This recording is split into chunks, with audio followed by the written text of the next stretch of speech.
இயேசு கிறிஸ்துவின் இனிய நாமத்தினாலே அன்பின் நல்வாழ்த்துக்களை தெரிவித்துக் கொள்கிறேன். 1 Minute 1 Verse என்ற நிகழ்ச்சியின் வாயிலாக உங்களை மீண்டும் சந்திப்பதில் பெருமகிழ்ச்சி அடைகிறேன். கடந்த சில மாதங்களாக நிகழ்ச்சிகளை வழங்காமைக்கு வருந்துகிறேன். இன்றைய நாளுக்காக தெரிந்து கொள்ளப்பட்ட வேத வசனம் ரோமர் 11ஆம் அதிகாரம் 29வது வசனம்.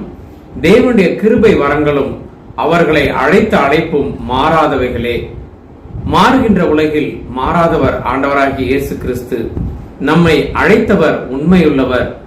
கடவுள் தகுதியுள்ளவர்களை அழைப்பதில்லை, மாறாக அழைத்தவர்களை தகுதிப்படுத்துகின்றார். அழைத்த அழைப்புக்கு நாம் பாத்திரவான்களாக நடந்து கொள்ள வேண்டும். அப்படி நடக்கும்போது அவருடைய கிருபை வரங்களை பெற்றுக் கொள்கிறோம். அதன் வாயிலாக இயேசுவின் நாமத்தினாலே அதிசயங்கள் அற்புதங்கள் நடைபெறுகிறது. ஒவ்வொருவருக்கும் ஒவ்வொரு விதமான வரங்களினால் அபிஷேகிக்கின்றார்.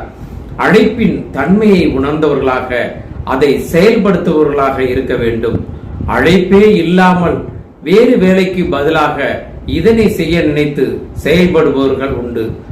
அவ்விடத்திலே கடவுளுடைய பிரசன்னம் கிரியை இருக்காது.